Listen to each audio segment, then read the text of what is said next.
Buenas noches. Para el Consejo Dominicano de Relaciones Internacionales de esta Fundación Global Democracia y Desarrollo, es un honor tener hoy en día al embajador de la India, concurrente para la República Dominicana y Haití, con sede en Cuba, la hermana República de Cuba, el doctor Deepak Bojwani, tratar este tema que es tan interesante en el acontecer económico y comercial de la agenda internacional que nos ocupa, y sobre todo, como le mencionaba el honorable embajador, con lo que tiene que ver en esta etapa tan histórica en las relaciones entre la India y la República Dominicana.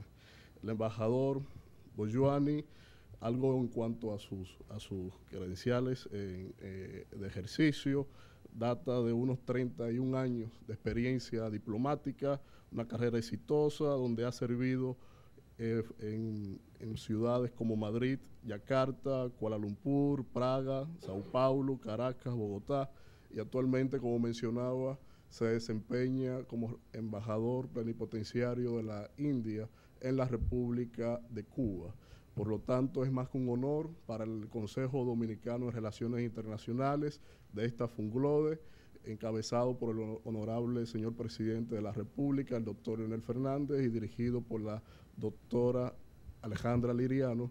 Es un honor contar con usted y con todos ustedes, embajadores, funcionarios, aquí presentes. Y sin más preámbulos, en manos del embajador Bojwani. Por favor.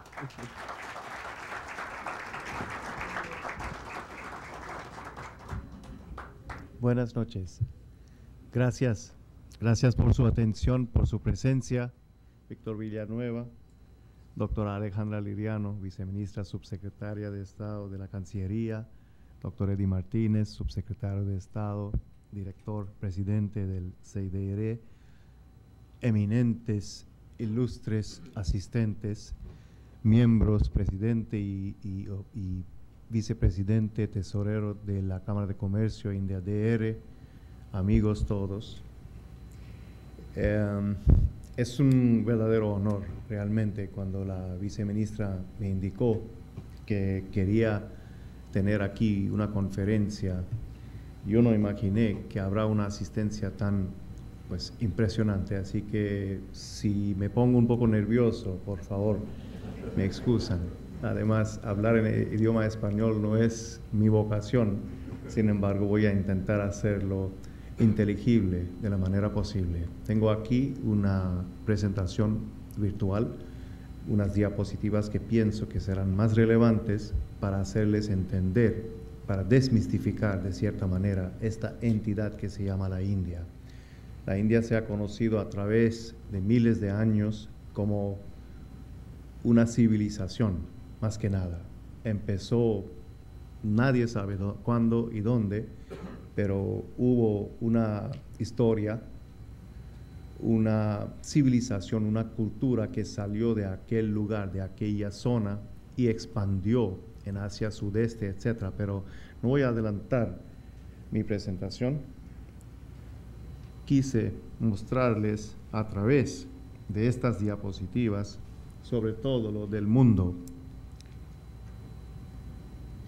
En primer lugar, ¿por qué el título de la presentación, Un socio en el sur? Para mí el concepto del sur es vital, es más político que geográfico.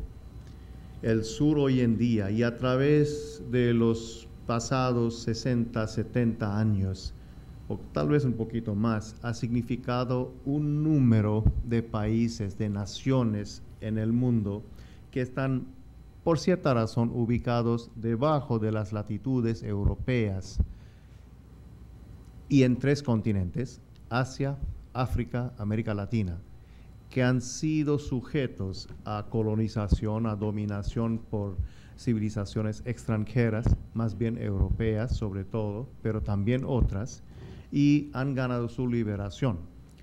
El sur se destaca por estar más bien en estas bandas, así. Pues hay países que no se clasifican en el sur, como Australia, por ejemplo, es un país más desarrollado. Hay otros que están más al norte, como digamos Mongolia, que es un país que se puede incluir en el sur. Sin embargo, grosso modo, decimos el sur así. Son países de Asia, África y Latinoamérica que quiero apuntar, y la India pertenece por su realidad económica, aunque tiene elementos de un desarrollo asombroso, tecnología alta, etc. No cabe duda que la India es un país que está lidiando, está sufriendo los efectos de unas épocas de dominación extranjera y también está intentando salir de su propia condición de pobreza y también unos problemas sociales, una historia social triste, para lograr un desarrollo equilibrado para sus habitantes. Aquí está la India. En Asia del Sur, se ubica en Asia del Sur. Es muy importante saber porque varias veces no tenemos ideas muy claras. Esta proyección del mercador, y pido disculpas, muestra a la India un poquito más grande en términos territoriales que por ejemplo, Brasil. Brasil tiene una extensión territorial 2.6 veces la India, aunque no se nota. América Latina es enorme. Y varias veces cuando se habla del sur, porque en la época postcolonial, más bien en el siglo XX, las naciones de Asia, primero, India, Indonesia, China, junto con las naciones africanas a través de los años 50, 60, porque la mayoría de las naciones africanas ganaron su independencia después de esas épocas, de esas décadas, el sur significó más bien África-Asia, y las conferencias de Bandung, etcétera, incluyeron esos países. Sin embargo, la realidad es que América Latina ganó su independencia a través del siglo XIX, así que estaba mucho más desarrollado en términos de independencia, de construcción de naciones, de democracias, etcétera. Y hay mucho por aprender de América Latina. Sin embargo, el problema para la India ha quedado la distancia física. Ha habido también poca migración de la India a América Latina. América Latina es la última frontera para nosotros. Tenemos más de 2 millones de habitantes en Estados Unidos, la mayoría ciudadanos norteamericanos que habitan ese país de origen indio. Sin embargo, no llegaron al sur. Hay un rincón del Caribe acá, Trinidad, Guyana, Surinam, que tiene casi la mitad de la población de origen indio, por razones históricas muy curiosas, porque los británicos y los holandeses que dominaron esos países después de la abolición de esclavitud en el siglo XIX, trajeron contratados obreros para las plantaciones en estos 3 países que dominaban. Y esos obreros no podían regresar después de sus contratos de 3 años. Fueron contratos, pero imposible regresar, así que quedaron allí. Y hoy en día tenemos ese rincón del Caribe, pues no dominado, sino con una población destacada de la India. Tenemos poblaciones en Jamaica, en Panamá, más bien no son empresarios, sino negociantes, etcétera. Tenemos una concentración alrededor de Sao Paulo, pero fuera de eso, la India no ha conocido muy bien a América Latina y viceversa. Empezó este proceso de conocimiento mutuo en el siglo XX a través de pues varias visitas, interés cultural, etcétera, y pues gente literaria como Octavio Paz, Pablo Neruda, etcétera. Luego, entonces, por esta razón, la India siempre quedó un país asiático con algunos vínculos con países africanos y europeos por razones de la diáspora.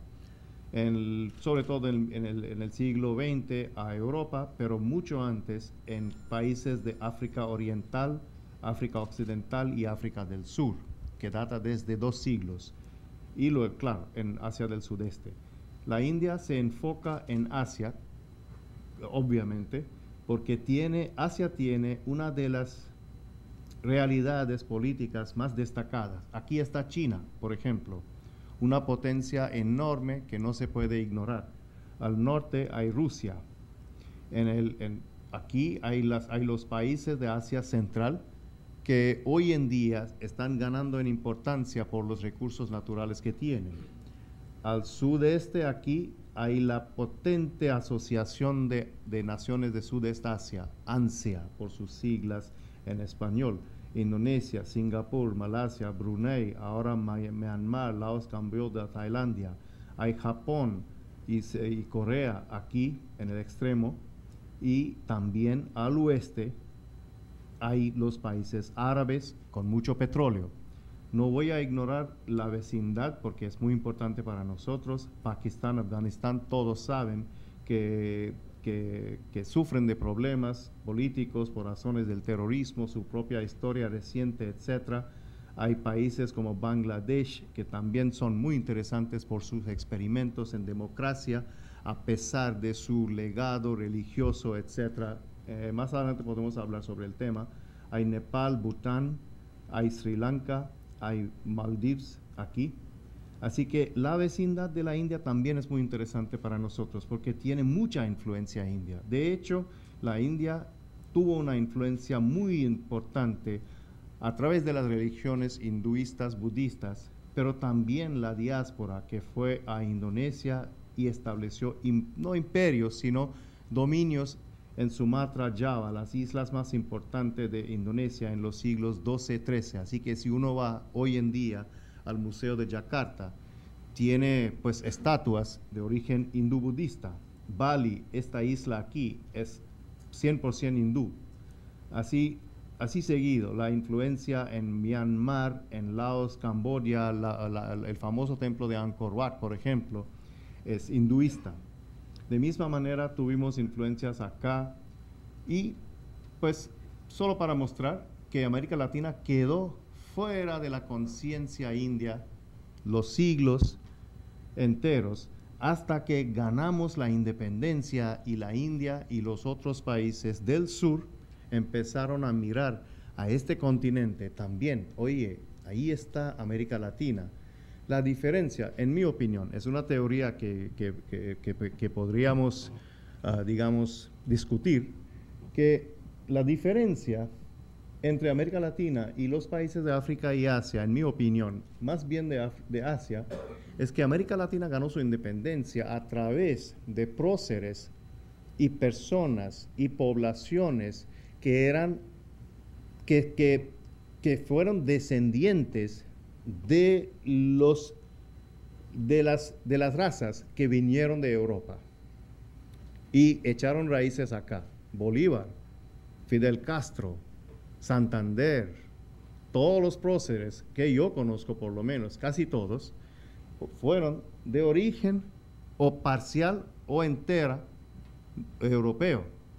Y estas razas, esta gente quedó acá en América Latina diciendo que esta es nuestra tierra, no es España, no es Italia, no es etcétera, etcétera.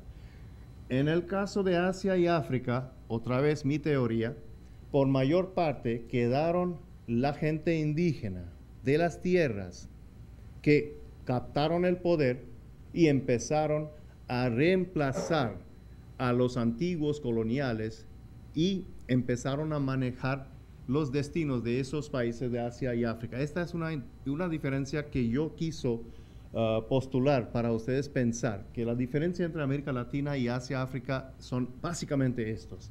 Y ha definido de cierta manera la cercanía o la distancia entre estas entidades. Bueno, aquí está América Latina, aquí está la India por razones geográficas, etcétera. Hasta el siglo XX, término del siglo XX, ha habido poco intercambio. Hasta el gobierno de la India empezó sus programas de enfocar en América Latina en términos comerciales, económicos, finales del siglo XX. Y este siglo hemos ganado mucha atracción, mucha velocidad. Esperamos ganar aún más en los años y décadas venideros. En cualquier momento, si alguien tiene una pregunta o aclaración, por favor, no hesiten. Este es el mapa político de la India, rápidamente, solo para mostrar la variedad. Los colores realmente representan la variedad de la India. Tenemos 18 idiomas oficiales. Y cada país, cada región, cada estado, tenemos 30 estados, la mayoría de ellos están basados sobre idioma. Andhra Pradesh, idioma Telugu, una población de 80 millones, más de Francia. Este idioma tiene más parlantes que Francia. Tamil Nadu, 60 millones. Tamil es un idioma clásico que data desde 3.000 años, tiene su propia literatura, etc. Kerala, Malayalam, Karnataka, Kannada, Maharashtra, Marathi, etcétera, etcétera. Punjabi, Bangala. Y estos idiomas, muchos de esos tienen su propia letra, datan de siglos, miles de años, y también tienen sus raíces, algunos de esos en sánscrito, la mayoría en sánscrito, y otros han adaptado otros idiomas como Urdu, que vino de los países árabes, de Persa, etc. Entonces es un país muy variado que tiene además territorios que extienden hasta las islas Andamán y Lakshadweep. Así que la extensión territorial de la India es enorme, si uno cuenta los océanos, etc. Sin embargo, carece de recursos por el tamaño de la población. La siguiente lámina nos va a mostrar, pues hasta ayer a las 2 de la tarde me dicen que había 1.2 mil millones de habitantes. Ustedes pueden postular por su propia cuenta. Superficie territorial, como dije, 2.6 veces es Brasil. Es un país que con una extensión interesante, sin embargo, hay una densidad de población que es impresionante. Más de la mitad de la población, 550 millones, yo diría hasta 600 millones, son menores de 25 años de edad, lo que nos da una fuente de trabajo y de energía enorme. Ustedes pueden imaginar cuántos graduados, etcétera, salen de nuestras universidades. 18 idiomas oficiales, 400 millones de votantes efectivos en las elecciones parlamentarias 2009, las últimas. 1.000 partidos políticos registrados en elecciones parlamentarias. Cuando leo los periódicos dominicanos, bueno, no me hacen reír por respeto, pero les digo que ustedes deben conocer la India para tener una tranquilidad, una suma tranquilidad acá.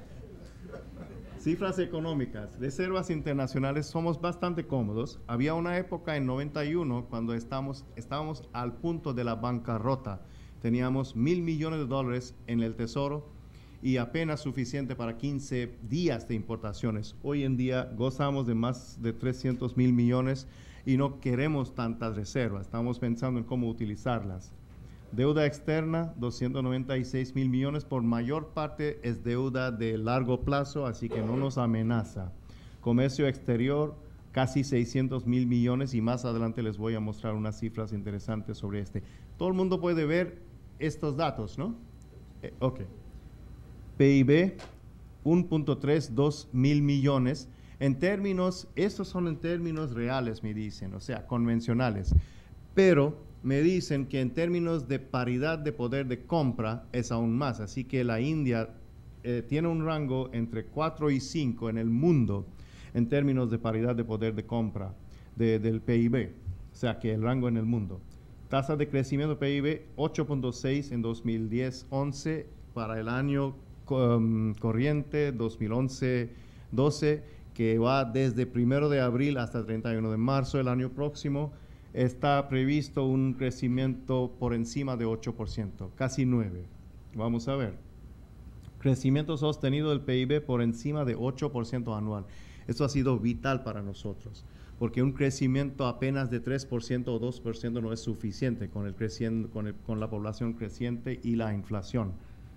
Inflación 8.8% febrero. El gobierno está muy metido en la lucha contra la inflación, está restringiendo las capitales, las bolsas, etcétera, y hay unas quejas de la industria propia, pero bueno, yo creo que son problemas en común que tenemos con la República Dominicana.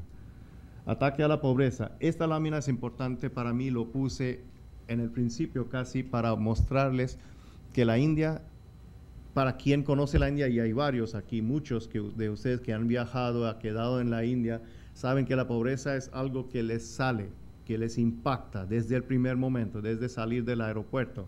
Es verdad, hay mucha pobreza, porque en la India siempre tenemos que pensar en el absoluto y lo relativo. Si 30% de la India es pobre, significa más de 300 millones de personas. 300 millones de personas o más es la población de toda Europa. Imagina toda Europa pobre. y usted puede tener una idea del tamaño del desafío que enfrenta al gobierno de la India y el pueblo de la India. Pero la pobreza ha descendido de 45.3% en 93-94 a 37.2% en 2004-05. Aquí siempre habrá discusión, siempre hay polémica, cómo se define la pobreza, y estoy dispuesto a hablar con ustedes sobre cómo lo podemos definir. Claro que la pobreza en la India no tiene que ver con la pobreza en América Latina, no hay los mismos niveles, y digo francamente que la pobreza en la India es verdadera pobreza. Hay gente que vive con $1 por día o menos. Pobreza urbana bajó de 31.8% a 25.7%, y la pobreza rural bajó de 50 a 41.8%. Programas que subsidian alimentos, combustibles y otros artículos de uso esencial para los sectores de bajos recursos. El Esquema Nacional de Garantía de Empleo Rural desde 2005, muy importante, 100 días de empleo por año a por lo menos un miembro adulto de cada unidad residencial rural viviendo bajo la línea de pobreza. Es muy importante, este es vital.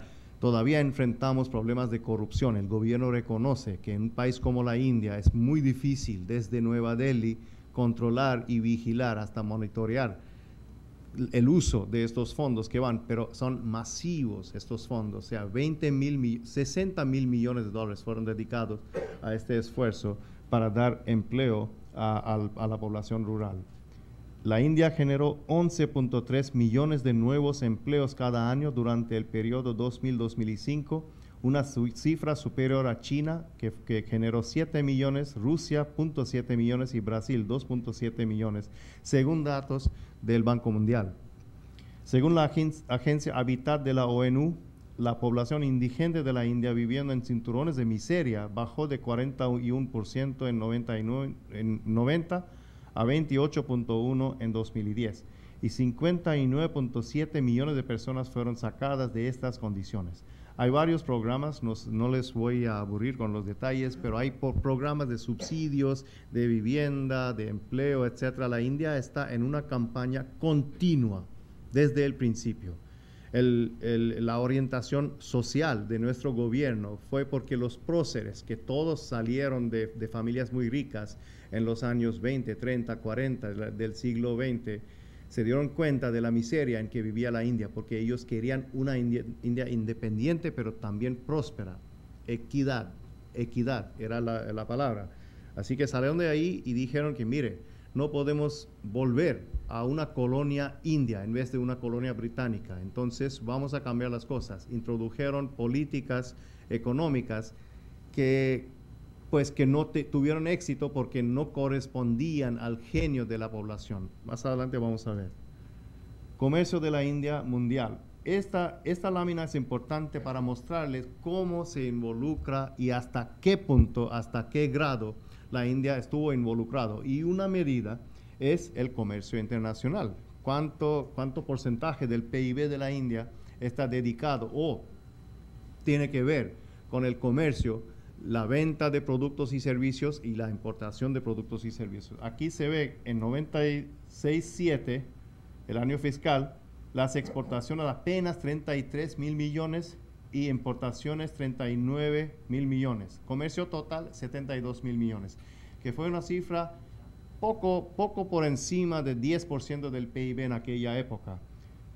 Ya en el siglo XXI empezamos a crecer porque el enfoque del gobierno era a través del ejemplo de los asiáticos, los tigres de Asia, Malasia, Indonesia, etcétera. Vamos a empujar, Corea del Sur, etcétera, vamos a empujar nuestra exportación.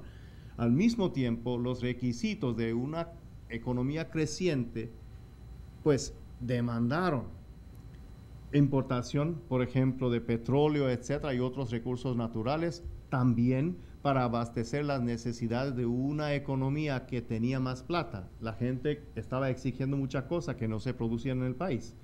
2008-9 ya total 485 mil millones.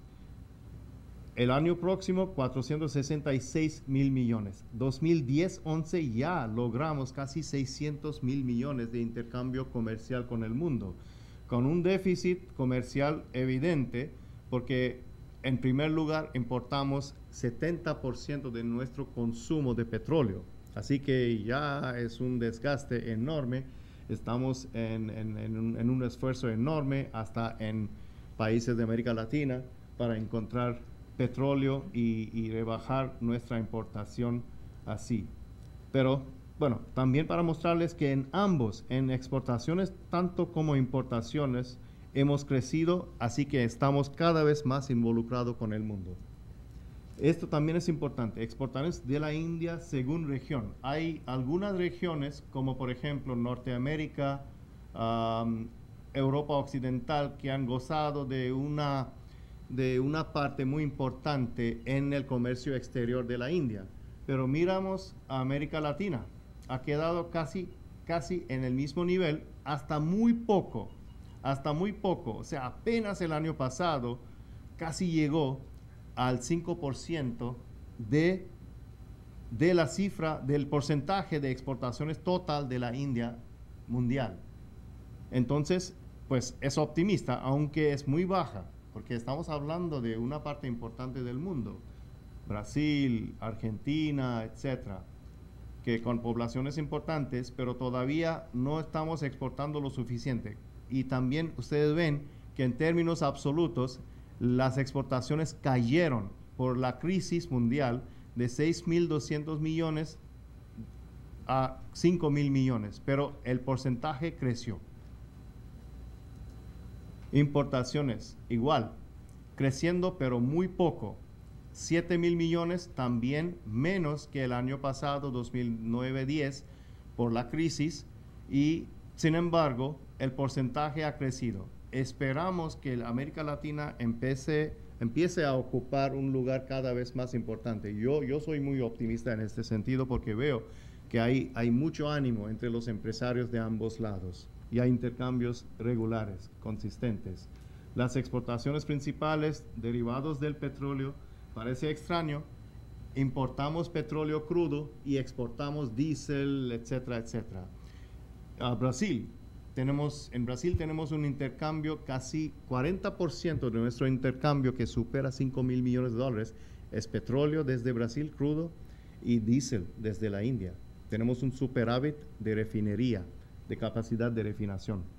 Así que exportamos derivados, joyas y gemas. 80% de los brillantes que se venden por quilate y por valor en el mundo están talladas en la India. Así que vamos todos, a las mujeres todos, sobre todo. Hay una industria de joyería allá que es asombrosa. Maquinaria y equipos cada vez más es la India, la industria de la India ocupa un lugar importante en el mundo.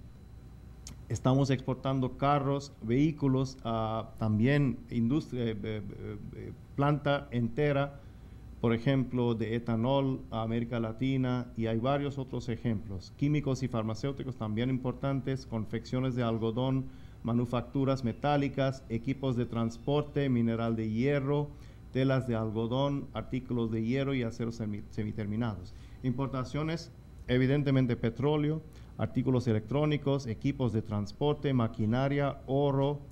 La India es un gran importador de oro por razones que le voy a explicar pronto. Hierro y acero, piedras preciosas y semipreciosas. Compramos piedras brutas de América Latina, tallamos y reexportamos a América Latina. Oportunidad de negocio. Chatarra, químicos orgánicos, carbón, etc. Finanzas y capitales. 23 bolsas de valores, 10.000 compañías registradas. Este es importante. Inversión extranjera institucional en las bolsas de la India ha crecido a una tasa impresionante. 29.000 millones entraron en 2009-10 y 24.000 millones en 2010-11. Pero más importante es la inversión extranjera directa, que viene en fábricas, viene en terrenos, en construcción, etcétera, desde el exterior. 35.000 millones en 2008-9, 35.000 millones 2009-10, 37.000 millones 2010-11. Es increíble lo que está pasando. Hay plata que cada vez más viene a la India y la rupia se ha revalorizado 10% en los últimos 2 o 3 años. y se va revalorizando cada vez más. Inversiones en mercados financieros libres de impuestos y de hasta 100% de aprobación automática en proyectos de infraestructura desde 2005, tratados para evitar doble tributación con casi todas las grandes economías, y vamos a negociar aún más con países de América Latina porque eso es fundamental. Si uno quiere inversión, hay que negociar los tratados de inversión, de protección y promoción de inversión, pero más importante, doble tributación. Tasa tope ad valorem de arancel aduanero sobre importaciones no agrícolas 10%.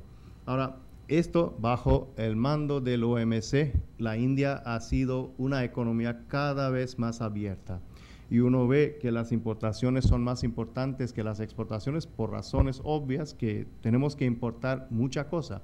Electrodomésticos, etcétera. Hoy en día uno puede comprar un Hyundai o un Volkswagen o un General Electric, nevera, como quiera, Sony Television, etcétera, todo, o fabricados en la India, o ensamblados en la India, o importados, todo. Agricultura, muy importante, emplea más de 50% de la población total, mayor productor mundial de té, leche y yute, segundo producto mundial de arroz, trigo, seda y azúcar, amplia variedad de frutas, flores, árboles maderables y plantas exóticas, país líder en hato ganadero con 331 millones de reses porque no comemos carne. Así que hay reses libres allá. Pero interesante esto, aunque no se nota, porque se consume casi todo. O sea que ahí, yo creo que este año vamos a necesitar importar azúcar por lo menos, porque durante las fiestas nuestras nacionales, si no hay azúcar para los dulces, las golosinas, etcétera, puede caer el gobierno. Así que el gobierno se mete en importar. Es importantísimo tener un abastecimiento adecuado. Hay productos agrícolas como por ejemplo cebolla que se han vuelto en problema político para el gobierno. En un momento, si no hay cebolla suficiente, el gobierno se quebranta. Es verdad. Infraestructura. 600 mil millones para inversión en infraestructura previstos para el periodo 2010 a 15. Segunda red de carreteras más grande del mundo, 3.5 millones de kilómetros. Más de 109 mil kilómetros de vías férreas transportando 900 millones de toneladas de flete y 7.4 mil millones de pasajeros por año. 12 puertos marítimos principales, 187 secundarios y 9 astilleros. Una aerolínea nacional y 6 privadas. Cielos abiertos. Quinta red de telecomunicaciones más grande del mundo, 20% de crecimiento anual. Es impresionante lo que tenemos allá. Ciencia y tecnología. No voy a enfocar en todos los detalles. Ciencia y tecnología para nosotros ha sido fundamental en nuestro crecimiento económico, sobre todo, pero también tecnológico. Hay consejos de investigación en medicina, en ciencia básica y también en agricultura. Y hoy en día cada vez más estamos enfocando en el sector privado. Tenemos un ejemplo aquí presente de una empresa autónoma pero gubernamental que ha desarrollado supercomputadoras y está aquí para desarrollar un proyecto en colaboración con la República Dominicana en Santiago. Sector energético. La producción petrolera es muy baja. Producción de gas está creciendo, pero no es suficiente. Tercer productor mundial de carbón, con más de 382 toneladas métricas anuales. Energía nuclear, que es fundamental para nosotros porque carecemos de petróleo tanto como carbón, así que estamos enfocados en tecnologías masivas alternativas. O sea que energía eólica, solar, etcétera, son buenas y limpias, sin embargo, no pueden generar la cantidad de energía que necesitamos. La energía nuclear va a ser un enfoque muy importante para nosotros y pretendemos en los próximos 20 años ubicar o por lo menos instalar 20,000 megavatios de capacidad nuclear. No es fácil y tampoco es muy polémico también, usted puede imaginar. Energía solar también. Nuevas fronteras, espacio, rápidamente tenemos satélites que fabricamos en el país, tenemos cohetes que fabricamos en el país, recién lanzamos un satélite, un cohete con 2 satélites extranjeros del mundo desarrollado que nos pagan, nos rinden muchos recursos y una constelación de satélites de captación remota, cartografía satelital, meteorología, telecom, etcétera, etcétera. Océanos, tenemos un departamento de desarrollo de océanos y estamos pesquisando en costa afuera no solo petróleo y gas, sino también minerales. Tecnologías de la información están bastante conocidas de la India, solo algunas cifras. El mercado interno, 50,000 millones y la exportación, 175,000 millones anual. Para 2050, la India será el tercer mercado más grande para la industria de semiconductores.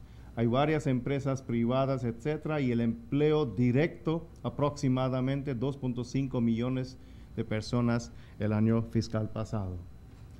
En la industria química farmacéutica es importante, fabricamos medicinas a costos muy bajos. Se nota porque somos el productor de 20 a 24% de genéricos del mundo, pero en términos de valor somos en posición 13. O sea que el valor nos manda más bajo en términos de rango porque lo vendemos muy barato y se exporta a todo el mundo, incluso a América Latina.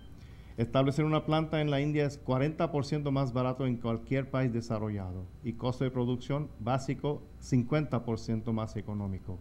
Empleo 35 millones de personas. Textil, mercado 115,000 millones. Automotriz, uno de los 15 mayores productos de autos en el mundo. Aquí hay, por ejemplo, detalles. Ustedes saben que la India, Tata, es la empresa más grande de la India, aún en vehículos, y han producido el carro más barato del mundo a $2,000 hasta $3,000, que es el Nano, y pronto esperamos ver el Nano aquí en América Latina. El pionero en automóviles eléctricos con el carro Reva, y 120 millones de vehículos motorizados con ventas totales de 2.5 millones en 2010-11. Somos el quinto productor de acero mundial, alrededor de 53 millones de toneladas anuales. Medios de comunicación, interesante porque hay 1,838 diarios publicados en diferentes idiomas. Acuérdense que 18 idiomas oficiales. Si uno va con un anuncio comercial o lo que sea a un periódico inglés, usted puede, con un periódico, alcanzar 7.4 millones de lectores en un día. Imagínense la potencia de esta industria. Cinema, somos el productor más grande de cine en el mundo, de largometrajes. En 2010, más de 1,000 por encima de Estados Unidos, Japón y China. Radio, también muy importante, internet, y 700 millones de teléfonos celulares en 2010. Cada mes se venden más de 10 millones de aparatos celulares. Es impresionante.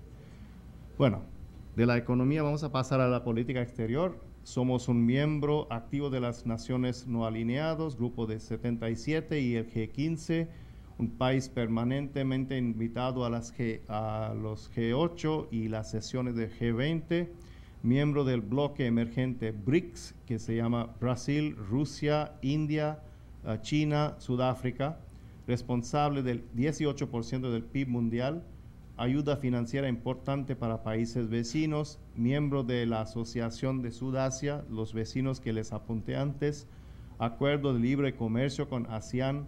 Tenemos también un diálogo anual con ASEAN. En América Latina tenemos un programa FOCOLAC, Latinoamérica y el Caribe, desde 97, que patrocina visitas bilaterales de delegaciones, oficiales, etcétera, y es responsable por el crecimiento impresionante de nuestro intercambio. Acuerdo de aranceles preferenciales con Mercosur y con Chile, y pronto con República Dominicana, quién sabe. Diplomacia multilateral. Miembro fundador de Naciones Unidas, participa actualmente en varias misiones de paz, incluso en Haití, candidatura para membresía permanente en el Consejo de Seguridad de la ONU, miembro del Consejo de Derechos Humanos, Comité de Desarme, etcétera.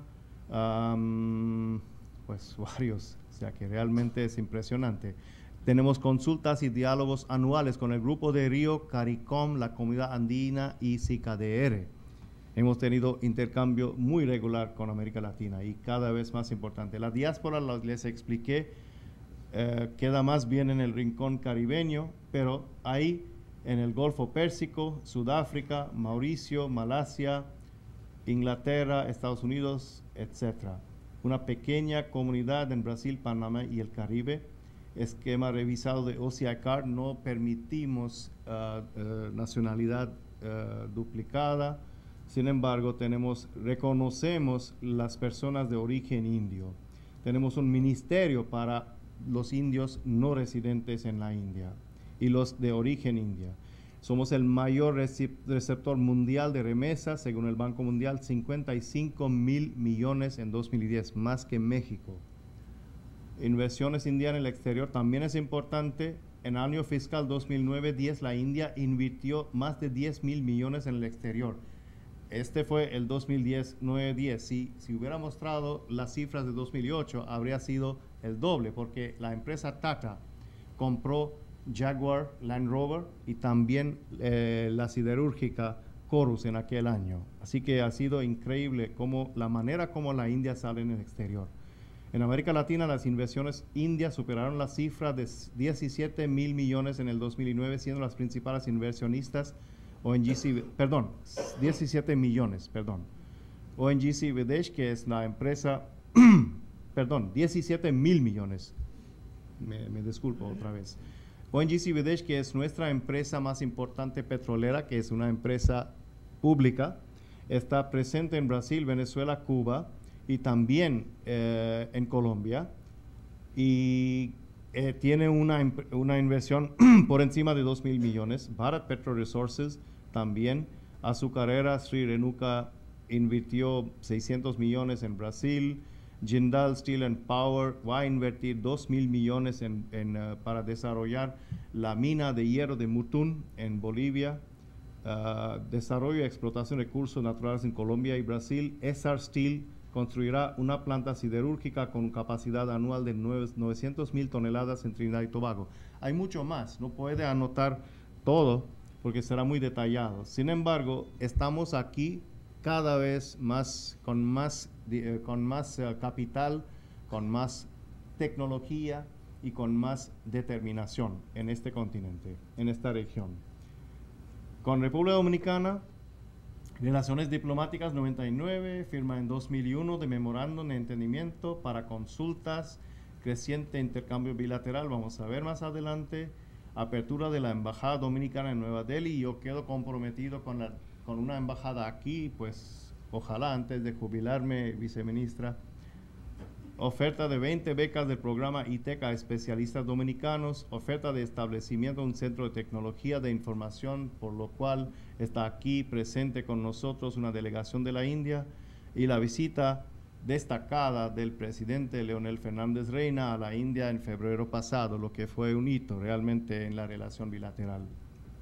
El comercio, hay empresas farmacéuticas presentes acá, hay informática presente, el sector automotor también tiene muchas posibilidades en ingeniería, Praj Industries, posibilidades de negocio en turismo, el cine y la minería. Hubo discusión amplia durante la visita de la delegación presidencial a la India.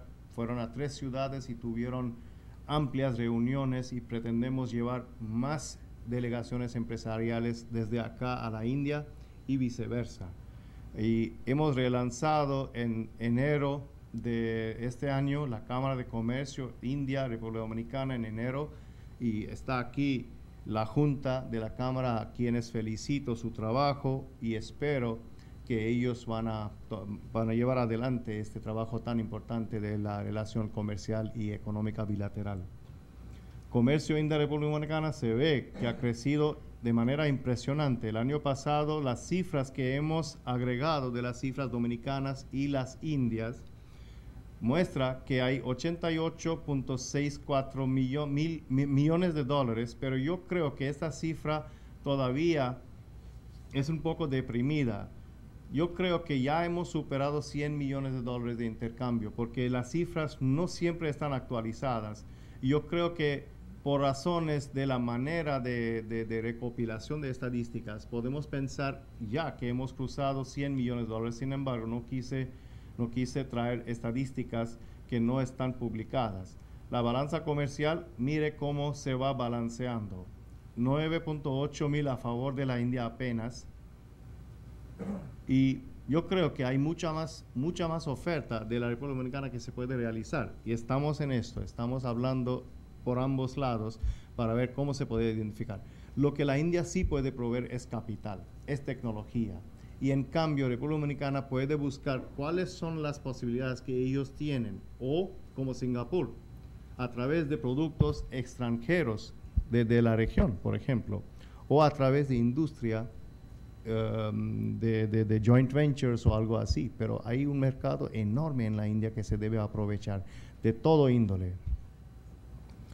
Bueno, por último, agradeciéndoles, también les quise anotar la página web que está reformatada y actualizada bajo mi propio mando. Yo me meto en esta página web casi todos los días y estoy mirando, actualizando, revisando. Cualquier sugerencia suya será bienvenida. Les quiero decir solo que estamos muy pendientes. Ahí en la página web hay todo lo que usted requiere, por ejemplo, formularios para pedir visas, formularios para pedir becas, para solicitar cualquier información, hasta la lista de los libros que están disponibles en nuestra biblioteca. Lamentablemente, la embajada queda en La Habana. No está tan lejos y cada vez más estamos viajando acá. Tenemos designado un cónsul cuya oficina está siempre a su disposición ya, y tiene revistas, tiene publicaciones, tiene información, pero dependemos de esta página virtual que lleva mucha información sobre los eventos que hacemos, y les ruego, por favor, que agreguen sus comentarios. También tenemos publicaciones desde la India, y si algún dominicano, yo les ruego, por favor, que contribuyan sus experiencias, redacciones que podemos publicar de parte de ustedes.